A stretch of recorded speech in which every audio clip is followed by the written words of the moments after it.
जैसे कि हम लोग को पता है, लोगों के अंदर एक भ्रांति होती है कि खून देंगे तो हमारे शरीर में खून कम हो जाएगा। तो उसमें मैं ये बताना चाहता हूँ कि जो रेड ब्लड सेल्स होती हैं, जिसमें ख़ासतौर से एनीमिया में जो होती है यूज़ होती है, उनको PRBC या पैक्ड रेड ब्लड सेल्स कहते हैं। तो ये इनकी लाइफ 120 दिन होती है। तो 120 दिन के अंदर अगर ये आप कोई ब्लड डोनेट नहीं करेगा तो ऑलरेडी वो सेल्स जो होती हैं वो डेड हो जाती हैं। तो इस प्रकार से अगर कोई भी आदमी ब्लड डोनेशन अपना करता है तो उससे कोई इसको नुकसान नहीं होगा, क्योंकि नई ब्लड सेल्स जो है वो बन के आ जाती हैं।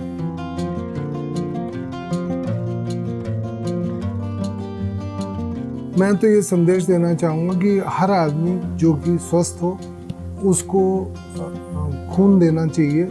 एक साथ आप 4 जिंदगियों को बचा रहे हो, और किसी की ज़िंदगी बचाना, इससे बड़ा कोई पुण्य का काम नहीं होता है कि अगर आप किसी के हस्बैंड, किसी के माँ, किसी के बाप या किसी के बच्चे की ज़िंदगी। जो व्यक्ति रेगुलर ब्लड देता है उसको तत्कालिक एक तो आयरन का ओवरलोड, ये एक ऐसी बीमारी है जिसकी आयरन के वजह से ज़्यादा शरीर में बढ़ने से लीवर पे या शरीर के अन्य भागों पे असर करता है। वो ओवरलोड के चांसेस नहीं के बराबर हो जाते हैं। उसके अलावा ब्लड की थिकनेस, जिसमें कोलेस्ट्रॉल लेवल या कई चीज़ों की वजह से ब्लड की थिकनेस बढ़ जाती है, और उसके वजह से उसके कार्डियक या किसी और अंग पे असर पड़ता है, वो ख़त्म होता जाता है। उसके शरीर में एक स्टेमिना डेवलप होती है कि जो ब्लड बनाने की प्रक्रिया हो सतत क्रियाशील रहती है, और ब्लड देने वाले व्यक्ति का कोई नुकसान नहीं होता है। ये एक मिथ भरा हुआ हमारे मन में या इलिटरेसी या अवेयरनेस न होने की वजह से कि ब्लड देने का नुकसान होता है, ऐसी कोई आज तक पूरे दुनिया में कंप्लेंट नहीं है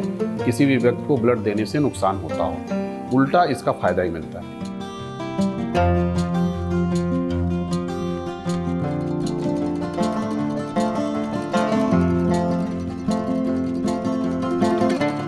ये हर साल 14 जून को ब्लड डोनेशन डे मनाया जाता है, डोनर डे मनाया जाता है। इस दिन एक बहुत बड़े साइंटिस्ट हुए थे, कार्ल लैंडस्टीनर। इन्होंने ABO ब्लड ग्रुप की डिस्कवरी की थी। 1901 की बात है ये, जिसके बाद से ही ब्लड बैंकिंग के फील्ड में इतना डेवलपमेंट हुआ। एक इंसान का ब्लड लेके दूसरे से चढ़ाने की पूरी प्रक्रिया उन्हीं के ही डिस्कवरी पे है। कोई भी व्यक्ति जिसकी उम्र 18 साल से 65 साल हो, जिसका हीमोग्लोबिन 12.5 से ज़्यादा हो और जिसका वजन 45 किलो से ज़्यादा हो, ये एक मिनिमम क्राइटेरिया है ब्लड डोनेशन के बाद। उसके बाद उसके कुछ बीमारियों का भी हम लोग पूछताछ करते हैं कि जो क्रोनिक डिजीज हैं, चाहे लीवर से डिजीज है, चाहे हेपेटाइटिस B, C, HIV, जो भी हैं इस टाइप की बीमारियाँ, सबका हम लोग उसका हिस्ट्री लेते हैं कि इस टाइप की कोई ऐसी बीमारी तो उसके अंदर नहीं है जो दूसरे के मरीज के ब्लड के साथ जाके नुकसान पहुंचा सकती है, या कुछ और छोटी छोटी चीज़ें, कहीं दांत नहीं निकलवाया हो, कान में पियर्सिंग हो। ये इसलिए किया जाता है कि उसके शरीर में किसी तरह का कोई इन्फेक्शन ना हो। जो व्यक्ति रेगुलर ब्लड डोनेशन करता है, पहली चीज़ तो उसको एक मानसिक तौर पे शांति मिलती है, मानसिक तौर पे खुशी होती है कि हमने सोसाइटी के लिए या दूसरे व्यक्ति के लिए अपने शरीर से दान करके कुछ काम किया।